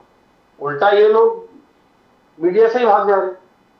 तो ये कोई बात न देश के चलिए पल्ले पड़ी, अजीत चौहान साहब, ये तो बात रही जहाँ तक के के पल्ले पड़ी, तो ये बड़ा निषेधार्य कदम है। मैं जी, तो आपके लिए तो अच्छा ही है सर, आपके लिए तो अच्छा है, बीजेपी के लिए तो बहुत अच्छा है। जो भी काम हो रहा है वो बड़ा आपके लिए अच्छा हो रहा है। लेकिन सर अजीत चौहान साहब, सॉरी प्रदीप जी, गवंडिया गठबंधन सनातन धर्म के खिलाफ है, वही बोला अजीत जी। आप गवंडिया गठबंधन फॉलो किया था वो तो सर आपकी नूरा तो आज तो क्या गवंडिया गठबंधन जो सनातन धर्म के खिलाफ विरोध में बोल रहे हैं, ये आपको तमिलनाडु में बहुत अच्छा इम्प्रेसिव जो अन्नमलाई का घर घर यात्रा चल रहा है उसको पुश कर लेगी? How do you see? ये तो कंस्पिरेसी है sir. It seems to be a tactical. No sir, this is cooperation between the DMK and BJP. I am very convinced. क्या गठबंधन उदयनिधि स्टालिन साहब को अजीत चौहान साहब ने फोन करके बोला कि ये बोलो बीजेपी के लिए बहुत अच्छा है। आपने फोन किया था ना सर, बताइए। तो विरोधी है सनातन धर्म के जी गठबंधन गठबंधन। अजीत जी, प्रदीप सर, एक चीज होती है कि पॉलिटिक्स में विचारधारा के साथ पॉलिटिक्स करना, तो हम भारतीय जनता पार्टी के कार्यकर्ता हैं। हम राष्ट्रीय स्वयंसेवक संघ के विचारों से प्रेरित होकर राजनीति में आए। हमारी कुछ चीजें हैं जो बिल्कुल फिक्स्ड होती है, उसमें हम कभी भी कॉम्प्रोमाइज नहीं करते। हम राष्ट्रीय विचारों से काम करने वाले कार्यकर्ता हैं और सनातन धर्म के अभिमानी हैं। हमारे पुरखों ने इस धर्म की रक्षा के लिए, व्यक्तिगत रूप से मेरे पुरखों ने, कई पुरखों ने विदेशी आक्रांताओं के साथ लड़ते लड़ते वो शहीद हो गए, अपनी जान दे दी और हमारे इस मिट्टी की, इस राष्ट्र की, इस धर्म की रक्षा की। अब ऐसे कितने ही लोग पैदा हो गए 5000 साल पुराने सनातन धर्म को समाप्त करने के लिए। औरंगजेब आया था, उस समय वो दुनिया का सबसे बड़े बादशाहों में से एक था, सबसे बड़ी फौज लेकर के आया था। हमारे अकेले महाराष्ट्र की जनता ने हमारे छत्रपति संभाजी महाराज के शहीद होने के बाद सनातन धर्म को मिटाने के लिए, मंदिरों को तोड़ने के लिए, लोगों को गुलाम बनाने के लिए आए हुए औरंगजेब को उसकी औकात दिखा दी। ऐसे कई 5000 साल में ऐसे कई आक्रमण जो है वो सनातन धर्म ने झेले हैं। सनातन धर्म वसुधैव कुटुंबकम की बात करता है, पूरी दुनिया खुश रहे इसकी बात करता है। ये सनातन को मिटाने की बात करने वाले जो लोग हैं, ये लोग कभी भी सक्सेस नहीं हो पाएंगे। सूरज की तरफ देख करके थूका नहीं करते, उसका नतीजा क्या होता है वो बिल्कुल अपने मुंह पर आपकी थूक आकर के गिरती है। और इतने निचले स्तर पर जाकर मैं कभी बात नहीं करता, पर इन लोगों के लिए ऐसी ही प्रतिक्रिया प्रदीप सर दिल में आ रही है। और जिस तरीके का सवाल राजीव सर ने किया कि ये वोट के लिए और राजनीति के लिए भारतीय जनता पार्टी इतने निचले स्तर पर जाकर के राजनीति नहीं कर सकती। राजीव सर, ये आपको भी पता है और शायद मैं सुस्पष्ट करूं, इसी के लिए आपका ये सवाल था। तो हम राजनीति के लिए हमारे संस्कारों को त्याग कर, जो हमारे जीने का श्वास है, हमारे सनातन धर्म पर इस तरीके से निचले स्तर की टिप्पणी करने वाले आदमी को कभी सहन नहीं कर सकते। और ये हमारा मानना है, ये हमारा मानना है कि हम नेचर की, निसर्ग की पूजा करने वाले लोग हैं। जब चूहे ज्यादा हो जाते हैं तो उनकी आपस में ही बीमारी आकर के वो मर जाते हैं। तो सनातन धर्म के अभिमानी हम लोग हैं। जब तक 100 अपराध इनके पूरे नहीं हो जाते तब तक हम शस्त्र हाथ में धारण नहीं करते। पर एक सनातनी और हिंदू धर्म का अभिमानी जब अपनी धर्म की रक्षा के लिए शस्त्र हाथ में उठाता है तो क्या होता है, इसका पूरा गौरवशाली इतिहास इस देश के इतिहास के पन्नों में आपको मिल जाएगा। कहने का मतलब ये हुआ कई स्टालिन आए, कई स्टालिन गए, इनसे कोई फर्क नहीं पड़ेगा कि स्टालिन जूनियर साहब शिशुपाल हैं, आप श्री कृष्ण हैं। लेकिन ये तो बताएं कि जहाँ तक के उदयनिधि स्टालिन साहब का सवाल है, क्या वो घबरा गए जिस प्रकार अभी अन्नामलाई साहब काम कर रहे हैं? आपके तमिलनाडु भारतीय जनता पार्टी के जो अध्यक्ष हैं, उन्होंने ज़बरदस्त काम किया साहब तमिलनाडु में, there is no doubt about it. जिस तरीके से वो काम कर रहे हैं, शहर शहर में जा रहे हैं, गांव गांव में जा रहे हैं, और जो रिस्पांस उनको मिल रहा है ज़बरदस्त मिल रहा है। तो क्या डीएमके डर गई है थोड़ी सी बीजेपी से? सर, ऐसा है कि भारतीय जनता पार्टी जब बहुत छोटी सी पार्टी थी तब भी हमको हमारा मजाक उड़ाया जाता और वो हमने बहुत पॉजिटिवली लिया। दक्षिण भारत में कई अलग और ऐसे कई अलग इश्यूज हैं जिस इश्यूज की वजह से हमारे टीकाकार हमेशा कहते थे कि यहाँ बीजेपी कभी भी नहीं बढ़ेगी, कभी भी नहीं बढ़ेगी। पर अब जिस तरीके का काम दक्षिण भारत के विभिन्न राज्यों में भारतीय जनता पार्टी के मेरे साथी खड़ा कर रहे हैं, वो देख करके मुझे ये बिल्कुल, मैं आश्वस्त हूं कि यहाँ के मतदाता, यहाँ के हमारे कार्यकर्ता भाई नरेंद्र मोदी जी के पीछे आने वाले लोकसभा चुनाव में बड़ी ताकत के साथ खड़े रहेंगे। हम दक्षिण भारत के क्षेत्रीय नेतृत्वों को बढ़ावा देने के लिए जिस तरीके का काम भारतीय जनता पार्टी के हमारे राष्ट्रीय स्तर के नेताओं ने किया है, ये उसका प्रतिबिंब है। और भारतीय जनता पार्टी का काम दक्षिण भारत के सारे राज्यों में, जो केरल में जी खास करके भारतीय जनता पार्टी के वोटर्स ने जो केरल में जो चीजें देखी, वो चाहते हैं कि दक्षिण भारत के दूसरे राज्यों में ना हो। और दक्षिण भारत के कई राज्य और कई पॉकेट्स भारतीय जनता पार्टी के विचारों का गढ़ है सर, विचारों का गढ़ है। भले ही पिछले कई सालों में हमें वहां पर चुनावी सक्सेस ना मिला हो, पर अब वो हमको जरूर मिलेगा। अजीत जी, कांग्रेस का कहना, संस्कारों की तीन तीन पीढ़ियां वहां खपी है और संघ संस्कारों द्वारा भारतीय जनता पार्टी के राष्ट्राभिमानी कार्यकर्ता दक्षिण भारत के कई राज्यों में, जिसमें तमिलनाडु भी आता है, उसमें तैयार हुए हैं और वो पीढ़ी अब वहां पर भारतीय जनता पार्टी को बढ़ाएगी, इसका मुझे दिल से विश्वास है। Ajit ji, Congress is confident. Ajit ji, Congress is extremely confident. बोले आने वाले 5 राज्यों का चुनाव में Congress is going to sweep. They say Congress will SVEEP because हमारे गरीब कल्याण स्कीम जो कर्नाटक में सक्सेस हुआ, वही तेलंगाना में सक्सेस होगा, छत्तीसगढ़, मध्य प्रदेश, राजस्थान। जैसे ये जो 6 वचन, यानी 2 दिन पहले 6 वचन जो राहुल गांधी जी, सोनिया गांधी जी वहां पर जाके बोले थे कि 6 वचन, वुमन को ये देंगे हम 1500 से 1800 रुपया एवरी मंथ, फिर फ्री बस ride, units free, senior citizen को पेंशन, बच्चों को एजुकेशन के लोन, गरीबों को प्लॉट देंगे घर बांधने के लिए। तो इस प्रकार के गरीब कल्याण स्कीम जो कर्नाटका में सक्सेस हुए थे, the Congress believes it will be success in all the coming 5 states. Ajit Chauhan ji, आपके सामने बहुत बड़ा चैलेंज है, एक बहुत बड़ा चैलेंज है। कांग्रेस का कहना है कि कांग्रेस, हम लोग गरीब कल्याण स्कीम चालू कर दिया और तेलंगाना में बीजेपी ने रजक्कर का पिक्चर भी निकाल दिया हिंदू मुस्लिम डिवाइड के लिए।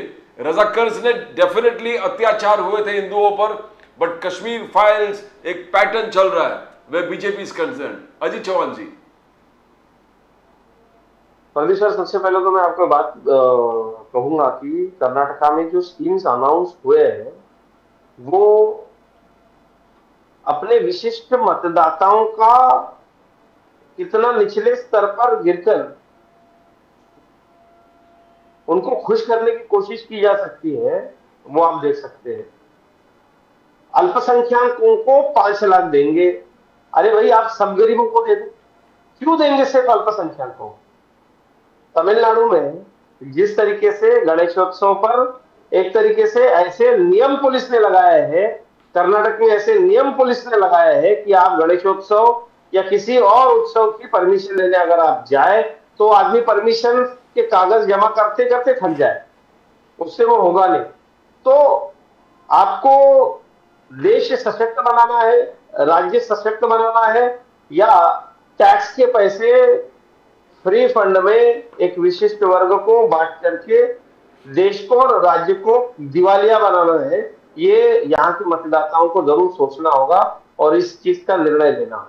यहाँ पर अजीत चौहान साहब एक छोटी सी बात है। अजीत चौहान साहब, ये बड़ा छाती ठोक के कहते हैं सर कि 450 का सिलेंडर इतना हो गया उतना हो गया। अरे भैया, उस समय जब 450 में सिलेंडर मिलता था तो पंचर भी 20 रुपए में बन जाती थी। आज मुंबई में 100 रुपए में हम पंचर बनाते हैं, 5 पंचर हो गए तो 500 रुपए देते हैं।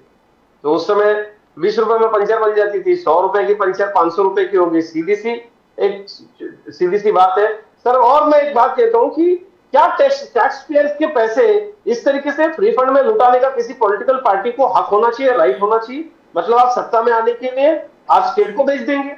सर, मैं किसान हूं, मुझे मजदूर नहीं मिलते क्योंकि इतने सारे स्कीम्स है। मैं कहता हूं कि आप बिल्कुल आप फ्री में मेडिकल की सुविधाएं दीजिए, बाकी सारी चीजें कीजिए, पर आप स्कीम्स इतने दे देंगे, एक वर्ग टैक्स भरेगा और दूसरा उस टैक्स के पैसे पर ऐश करेगा। ये सर नहीं हो सकता। लेकिन अजीत चौहान साहब, टैक्स तो हर कोई भरता है सर, टैक्स तो हर कोई भरता है।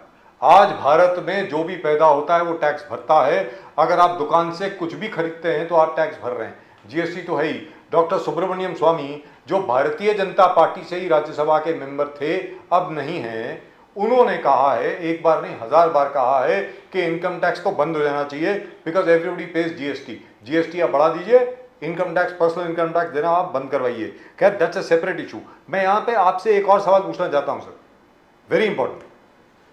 विमेन्स एम्पावरमेंट बिल या विमेन्स रिजर्वेशन बिल जो लोकसभा में पास हुआ है, उसको सिर्फ दो लोगों ने, दो शख्सियतों ने उसको अपोज किया, उसका विरोध किया। एक हमारे मित्र असदुद्दीन ओवैसी साहब और दूसरे हमारे परम मित्र इम्तियाज जलील साहब, दोनों AIMIM के।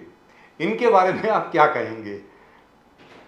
इनका कहना है कि क्योंकि उसमें मुस्लिम महिलाओं के लिए आरक्षण नहीं है, इसलिए हमने विरोध किया।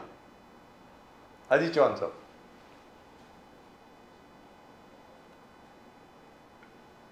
सर, जिस तरीके से ट्रिपल तलाक के ऊपर सशक्तता से निर्णय लेने के बाद आदरणीय प्रधानमंत्री विश्व गौरव भाई नरेंद्र मोदी जी के पीछे हमारी मुस्लिम बहनें खड़ी रही, ठीक ये बिल लागू होने के बाद भी हमारी मुस्लिम बहनें मोदी जी के पीछे बड़े ताकत के साथ खड़ी हो जाएगी। ये कौन लोग है सर?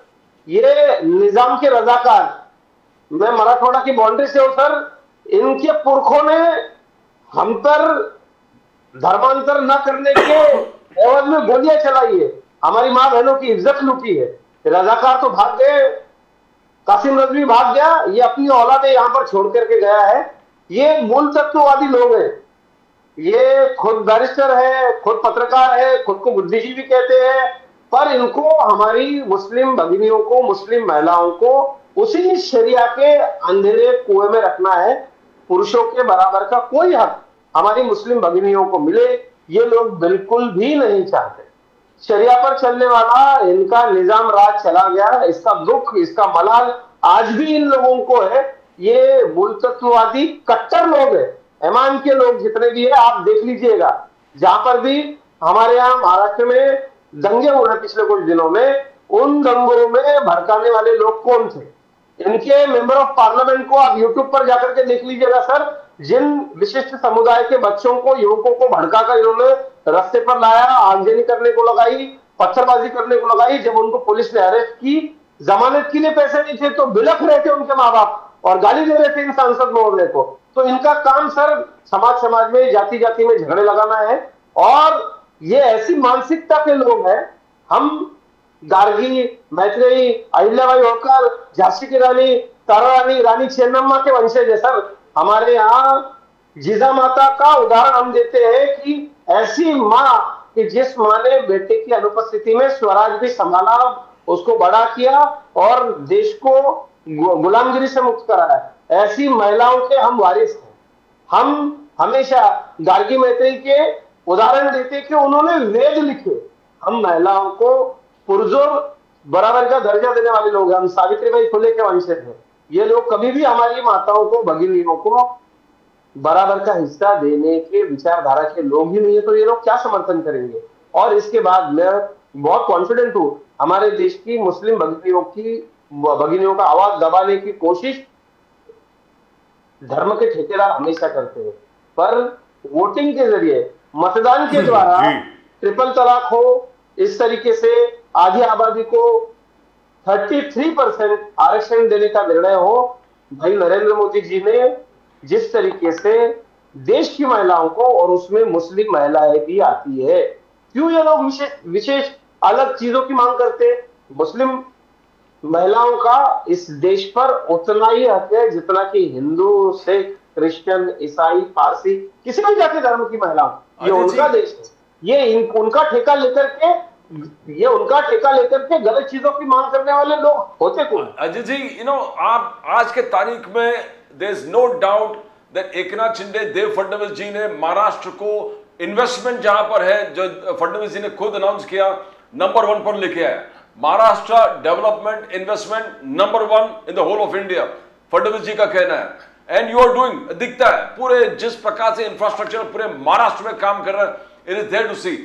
बट सर, वो एक छोटा सा जगह है मुंबई से लेकर गोवा हाईवे, मुंबई गोवा हाईवे, वहां पर क्या क्यों फेल हुआ? पॉटहोल्स अब तक ठीक बना नहीं।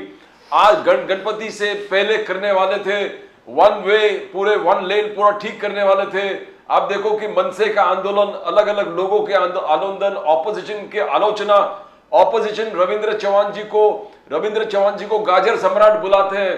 आपने रोड तो ठीक नहीं किया, मगर पूरे मुंबई गोवा में होर्डिंग लगा दिए कि वन लेन ठीक हो गया, वन लेन ठीक हो गया। तो अजीत जी वहां पर कैसे फेल हुआ? फडणवीस जी, एकनाथ शिंदे जी, रविंद्र चौहान जी, वाई? प्रदीप सर, आपने, मुझे लगता है कि हमारे साथी हेगड़े जी थे मुझसे पहले जो यहाँ पर बात कर रहे थे, उन्होंने टोल के विषय पर भी आपने उनसे सवाल किया कि आप लोग टोल बढ़ा रहे हैं। सर, ये एमवीए सरकार की देन है, एमवीए सरकार का गिफ्ट है ये। जब एमएसआरडीसी एनसीपी के पास शरद पवार जी के नेतृत्व में था, महाराष्ट्र में कांग्रेस के मुख्यमंत्री थे, तो उनके दिए हुए ये सारे गिफ्ट है। आप देखिएगा, मेरे नेता आदरणीय देवेंद्र फडणवीस जी ने अनाउंसमेंट करी, जमीन का अधिग्रहण किया, टेंडर्स ओपन हुए, और जिस तरीके से आज समृद्धि हाईवे काम महाराष्ट्र में कर रहा है, ऐसा मुंबई गोवा हाईवे भी होता। पर शुरू से इन लोगों ने, कांग्रेसियों ने जो ठेकेदार यहाँ पर लाए, उन ठेकेदारों ने इस हाईवे की ये दुर्दशा की है। इससे जुड़े हुए बहुत सारे मसले होते हैं सर। ये जो ठेकेदार है, आप इसके बारे में थोड़ा सा अगर अधिक जानकारी लेकर के आप अगर इस विषय में जो समझने वाले लोग हैं, जानकार लोग हैं, उनसे अगर आप बात करेंगे तो आपको ये बात समझ में आएगी कि जिन ठेकेदारों को जब हमारी सरकार नहीं थी तब काम आवंटित किए गए, उन ठेकेदारों ने काम तो ठीक से किए ही नहीं। इस विषय में अलग अलग कोर्ट में जाकर के केसेस इन्होंने किए। तो नई सरकार के सामने इतने सारे आह्वान इस विषय में होते हैं कि एक तरीके से ये कोर्ट में जाकर के दूसरे कोई कॉन्ट्रैक्टर अपॉइंट करने के लिए तकलीफ लाते हैं, उसमें बार बार ये हाईकोर्ट सुप्रीम कोर्ट चले जाते हैं, काम बंद करवाते। तो ये जिस तरीके से मेरे नेता आदरणीय देवेंद्र जी फडणवीस ने राजकीय महत्वाकांक्षा दिखा करके समृद्धि हाईवे का निर्माण किया इंद्रप्रस्थ सम्राट शिवसेना प्रमुख बाला साहेब ठाकरे के नाम से, और 5 साल के अंदर इतना बड़ा प्रोजेक्ट, तब सब लोग देवेंद्र जी को हंस रहे थे कि कैसे होगा। पर आज विरोधियों ने भी ये माना कि देवेंद्र फडणवीस जी ने रोड कंप्लीट कर करके दिखाया। टोल के बारे में आपको बता दूं सर, इन लोगों ने एमएसआरडीसी के थ्रू जब अलग अलग कॉन्ट्रैक्टर्स को ये टोल दिए, आप देखिए कांग्रेस के कौन से नेता, एनसीपी के कौन से बड़े नेता उस समय के इसके पीछे है, जिन लोगों ने इनके साथ कॉन्ट्रैक्ट साइन किए, और कौन किस कंपनी में पार्टनर है, ये भी ढूंढने की जरूरत है। और उनके साथ कॉन्ट्रैक्ट जब होता है तो कुछ सालों में इतना परसेंट बढ़ेगा, इतना इजाफा इसमें होगा, ये उस समय महाराष्ट्र गवर्नमेंट को मानना पड़ता है। और टेक्निकल और न्यायालयीन प्रक्रिया में सरकार को ये लोग बार बार कोर्ट ले जाते हैं। इसके लिए सरकार की इच्छा नहीं होते हुए भी ये सारी चीजें हो रही है।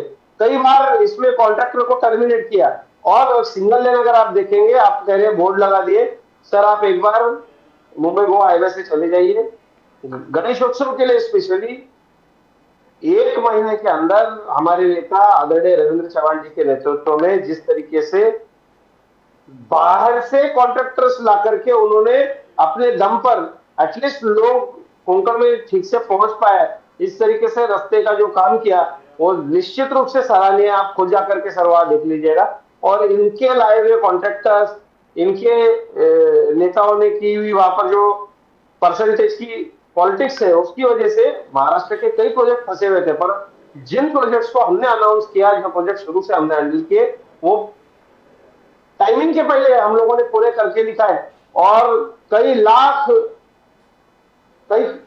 करोड़ रुपए के काम है ऐसे समृद्धि। लेकिन अजीत चौहान साहब, जहां तक टोल का प्रश्न है, टोल तो बढ़ रहा है। 1 तारीख से 1 अक्टूबर से टोल की रेट्स में इजाफा होने वाला है, उसमें कोई दो राय नहीं है। यहाँ मैं आपको एक छोटा सा उदाहरण देता हूँ। पंजाब में 12 टोल उन्होंने बंद कर दिए, 12 टोल प्लाजा बंद कर दिए। मेरा ये कहना है कि अगर पंजाब जैसे स्टेट में टोल बंद हो सकते हैं और रोड अच्छी हो सकती है, तो महाराष्ट्र में क्यों नहीं हो सकती सर? हमने 40 से अधिक टोल महाराष्ट्र में बंद कराए। जब हमारी सरकार आई तो इन सब टोल का हमने ऑडिट किया, और जिस टोल की जरूरत नहीं थी, विशेषतः महाराष्ट्र के ग्रामीण इलाके में जो टोल्स थे, जो किसानों को अपना सामान ले जा रहे वाहनों को टोल देना पड़ता था, वो टोल खास करके 40 से अधिक टोल, जिन टोल की जरूरत नहीं थी और जो टोल स्टेट के पीडब्ल्यू डिपार्टमेंट के अंदर आते हैं, पीडब्ल्यू डिपार्टमेंट के अंदर आते हैं, उनका पैसा सरकार ने लिया और 40 से अधिक टोल हमने भी तो बंद कराए। ये भारतीय जनता पार्टी ने सरकार सत्ता में आने के बाद ये किया और निश्चित रूप से महाराष्ट्र नवनिर्माण सेना के कार्यकर्ताओं ने और महाराष्ट्र नवनिर्माण सेना के अध्यक्ष सन्माननीय राज साहब ठाकरे ने सरकार को ये बात दिखाई कि इस तरीके के ये जो टोल है ये बंद हो सकते हैं। मनसे ने भी टोल के ऊपर बड़ा आंदोलन किया, उसमें भारतीय जनता पार्टी के कार्यकर्ताओं ने भी एमएलएस का साथ दिया था। हमने सत्ता में आने के बाद सबसे पहले ये टोल बंद कराए।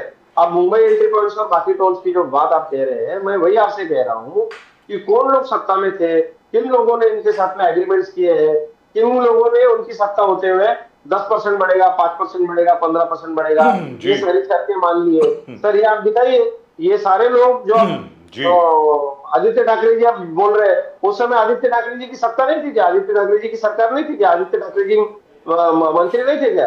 तब आपने क्यों नहीं कुछ बोला कि टोल बढ़ रहे हैं, लोगों को तकलीफ हो रही है? आपको तो टोल नहीं लगता, हम आम लोग हैं जो टोल लेकर के सफर करते हैं, ये तो अपनी गाड़ी में स्टिकर लगा करके निकल जाते हैं। तो ये सवाल इन्होंने भी करना चाहिए। और भारतीय जनता पार्टी ने 40 से अधिक टोल बंद कराया महाराष्ट्र में, टोल की मुक्ति हमने कराई। अजय जी, बहुत सारे स्कीम्स फडणवीस जी के जबरदस्त थे पानी को लेकर। नरेंद्र मोदी जी के स्कीम सेंटर से पानी को लेकर जबरदस्त थे। मराठवाड़ा में घर घर जल, फडणवीस जी हर घर नल से जल, प्रधानमंत्री के स्कीम्स हर घर घर नल से जल, जल जीवन मिशन सेंटर स्टेट दोनों का, जल आयुक्त शिविर फडणवीस जी के शायद पेट प्रोजेक्ट, बहुत पेट प्रोजेक्ट थे। मगर फिर भी ऑपोजिशन का आलोचना है कि पीने का पानी घर घर पहुंचा नहीं है। It's a very very direct criticism on this government, specially Fadnavis साहब पे, बिकॉज ये उनका पेट स्कीम था। और हर घर नल से जल प्राइम मिनिस्टर मोदी जी का पेट स्कीम है। 11 करोड़ मोदी साहब का आंकड़ा है कि 11 करोड़ घरों में हमने नल से जल पहुंचाया है। और बाकी जितने स्कीम्स हैं फडणवीस जी ने यहां पर इंप्लीमेंट किया, but they say it not reach the people, it does not reach the people. Ajit Chauhan ji, why is the opposition saying that? Sir ये ऐसे लोग हैं जो आम जनता में रहते नहीं। इन लोगों ने जाकर के देखना चाहिए कि आदरणीय प्रधानमंत्री जी ने जब एक सपना देखा था कि हमारी जो माता बहनें जो सर पर मटका लेकर के पानी के लिए दूर जाती है, तो कितनी बहनों के माताओं के सर से मटका उतरा। करोड़ों घरों में महाराष्ट्र में आदरणीय मोदी जी का सपना पूरा करने के लिए और हमारी माता भगिनियों की तकलीफ कम करने के लिए हर घर जल का मिशन पहुंचाया गया। उसका भारतीय जनता पार्टी के कार्यकर्ताओं ने व्यक्तिगत रूप से, हमने हर मंडल स्तर पर दौरे कर करके हमारे लाभार्थियों की, आप भारतीय जनता पार्टी की वेबसाइट पर भी जाकर के ये देख सकते कि माननीय मोदी जी ने सेंट्रल से अनाउंस किए हुए स्कीम आदरणीय देवेंद्र फडणवीस जी के मार्गदर्शन में स्टेट में कितने जगहों पर इंप्लीमेंटेशन हुए हैं, इसका डाटा भारतीय जनता पार्टी के पास, हमारे पास है। क्योंकि हमारे कार्यकर्ताओं ने हमारी योजनाओं के लाभार्थियों का एक रिकॉर्ड हमारी पार्टी के लिए बनाया कि हमारे नेता ने जो सपना देखा था, हमारे नेता ने जो स्कीम अनाउंस की थी, वो लोगों तक पहुंची है कि नहीं। इसके लिए हम सरकार की यंत्रणा पर अवलंबित नहीं है, ये हम हर मंडल स्तर पर जाकर हम सर्वे करते हैं और इसकी पूरी आंकड़े हर डिस्ट्रिक्ट के, हर तहसील के, हर गांव के आंकड़े हमारे पास है। तो विरोधकों का ये दावा पूरी तरीके से झूठा है।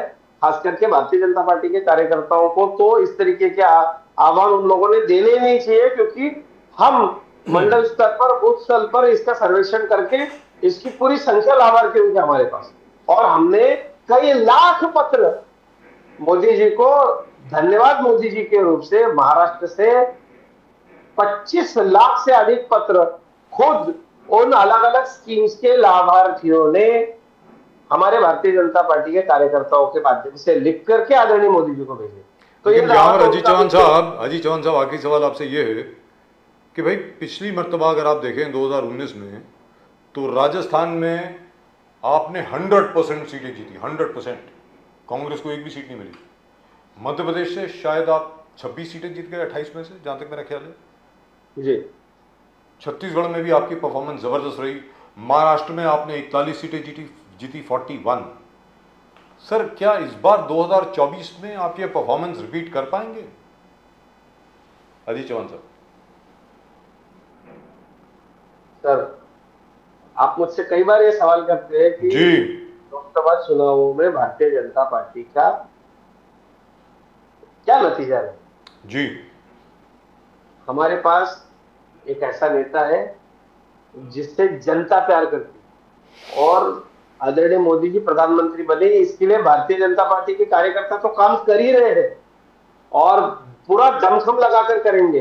पर मैं आपको एक बात बता दूं पवित्र सर, इस देश का आम आदमी, आम इंसान चाहता है कि विश्व गौरव भाई नरेंद्र मोदी जी फिर से इस देश के प्रधानमंत्री बने। और जितना विरोधक आलोचना करेंगे, जितना विरोधक मोदी जी पे टीका करेंगे, जितना विरोधक कहेंगे कि भारतीय जनता पार्टी ने काम नहीं किया, मोदी जी ने काम नहीं किया, वो काम लोगों को दिख रहा है। भारत एक अलग महाशक्ति बनकर माननीय नरेंद्र मोदी जी के नेतृत्व में उभरा है। एक अलग से अर्थ शक्ति हमारी बनी है, एक अलग से राजनीतिक शक्ति हमारी बनी है। मोदी जी के नेतृत्व में भारत किस तरीके की प्रगति कर रहा है, तो मुझे यह लगता है, और भारतीय जनता पार्टी का कार्यकर्ता, मोदी जी का कार्यकर्ता होने के नाते मुझे इस बात का कॉन्फिडेंस है, आत्मविश्वास है। घमंडिया गायन की तरह हम अंधेरे में तीर नहीं चलाते, हम मोदी जी को फिर से प्राइम मिनिस्टर बनाने के लिए दिल जान से काम करेंगे, और इस देश की जनता इसके लिए हमारे साथ है। इस देश के लोगों का आशीर्वाद मोदी जी के साथ है। कोई भी ताकत दुनिया की मोदी जी को फिर से प्रधानमंत्री बनने से नहीं रोक सकती।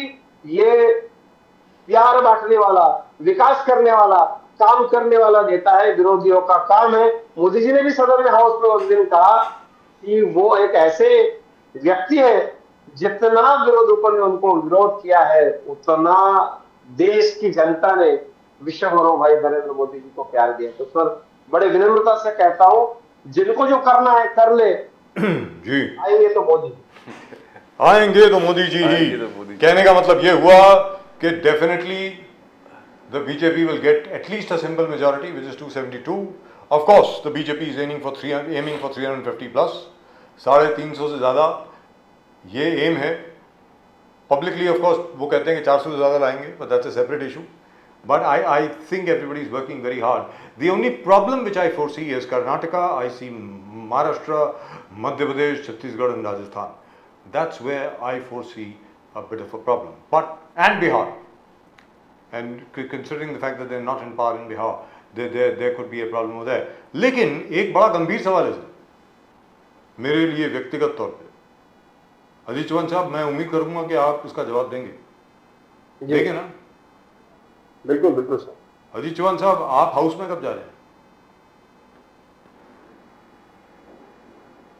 सर, आपका आशीर्वाद रहा, जनता ने मुझे साथ दिया, और मेरे नेता आदरणीय देवेंद्र जी ने मुझे अगर संधि दी तो 2024 के इस चुनाव में ही मैं लोकसभा के सदन में जाने की इच्छा रखता हूं, और भारतीय जनता पार्टी के कार्यकर्ताओं को कब और कैसे चांस मिल जाता है, ये आपसे ज्यादा अच्छा कोई नहीं कह सकता सर। और हम ये मानने वाले लोग हैं कि हमको काम करेंगे।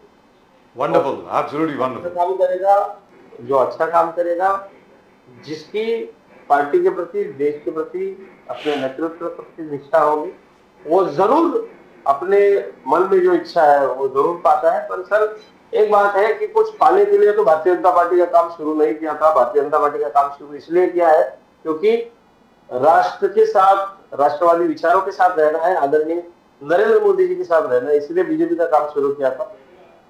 आगे जी प्रभु राम की। लेकिन Ajit Chauhan ji deserves it. Yes. The way he has been working, जिस प्रकार वो काम कर रहे I'm really हैं, proud और of जिस the प्रकार fact. वो मतलब look at the pride he feels in being in the BJP. That's fantastic. And he's probably among the youngest person to be appointed the convener of the intellectual forum. and the most handsome. Most, yes, And the yes. most handsome and nice looking man in And especially BJP. you should give him credit because BJP is in ruling both center and state. Yes. और ऐसे वक्त पर एक नौजवान को इतना भारी post देना, it's a great wonderful, absolutely wonderful. Ajit Chauhan साहब, बहुत बहुत धन्यवाद आपका हमसे बात करने के लिए। एक बार फिर गणपति की आपको बहुत बहुत बहुत बहुत शुभकामनाएं। थैंक यू सर, आपसे पवित्र से बात करना एक बेहद ही सुखद अनुभव होता है और अगले कुछ दिन काम करने के लिए उससे एनर्जी और ताकत मिलती है। बहुत बहुत शुक्रिया। आप लोगों नमस्कार सर, नमस्कार। ओम श्री गणेशाय नमः। जय भवानी, जय Shivaji. Thank you sir.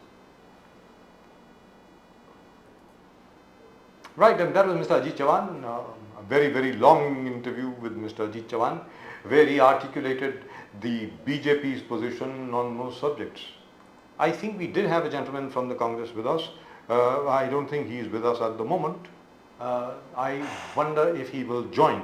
But the only thing is, Pradeep ji, Nirmala Sitharaman ji का भाषण जो है राज्यसभा में खत्म हो चुका है और बहुत ही जल्द मुझे ऐसा लगता है कि the women's reservation bill will be passed in the Rajya Sabha as well, Pradeep ji. Bilkul. That'll be wonderful, I think. There's no doubt about it. The Yes. floor management of this current BJP is absolutely fantastic. You know, the days yesteryears got एक vote से हार गया या 2 vote से हार गया, the days are gone. These people plan it to perfection and they bring Yes. it with a plan, execute the entire thing with a plan. So it's very difficult to have a no as an answer in the current lot. They're absolutely very, very aggressive in their approach and they know the results very well, right down to the last number. And they've Right. always exceeded the expectations. Always, which is amazing. And that has been, I think, after the coming of Mr. Amit Shah, more than anybody else. Mr. Modi, of course, is there. After Mr. Amit Shah came in, he said that defeat is not acceptable. It is not acceptable. We can't do it. Especially when we have worked so hard, especially when all our cadres are in place, especially when everything is in place. उस वक्त ऐसी कोई स्थिति नहीं होनी चाहिए जहाँ पे भारतीय जनता पार्टी को हार का सामना करना पड़े। ठीक है, स्टेट इलेक्शन अलग है, लेकिन जहाँ तक लोकसभा का प्रश्न है और पार्लियामेंट का प्रश्न है, पार्लियामेंट में आज तक 2014 के बाद प्रदीप जी भारतीय जनता पार्टी को कभी भी हार का मुंह नहीं देखना पड़ा, which I think is a great achievement, Sir, irrespective of you know, anything else. where Atalji was concerned, he was more like a philosopher king. Yes. Now where Mr. Modi is concerned, he's like a statesman, absolutely rigid about what he wants, and the governance that he gives are the upper limit. It's exceptionally beautiful, and it's something that the whole world is praising about. Is it the world affairs? Is it the local affairs? It's running a state, moving the country. You know, Mr. Modi is up to perfection. The way things are. You know, he's not the old-time BJP man that ठीक है हम ऐसे करेंगे. They come with a task and they planned so well. And the way Amit Shah takes on in the parliament, अभी in देखिए an ना important sir, bill. देखिए अभी देखिए बिल्कुल। ये विमेंस रिजर्वेशन बिल जो है, मतलब even Rajiv Gandhi could not do it because and Rajiv Gandhi had more. He had more MPs. Yes. He had how many? 420 or was it बिल्कुल। 430? I'm not sure. He had a huge number of members of parliament and he was able to do it, which is absolutely amazing, isn't it? Absolutely. And look at what Mr. Modi has managed to achieve. तो जब Bharatiya Janata party वाले कहते हैं मोदी है तो मुमकिन है, perfect है साहब, इसमें कोई दो राय नहीं। खैर फिलहाल that's all we have got for you in tonight show. आज के शो में सिर्फ इतना ही। From both Pradeep ji and myself, आप सब लोगों को गणेश उत्सव की बहुत बहुत बहुत बहुत शुभकामनाएं। ओम श्री गणेशाय नमः। जय हिंद, जय महाराष्ट्र, जय भवानी, जय शिवाजी, वंदे मातरम। Vande Mataram.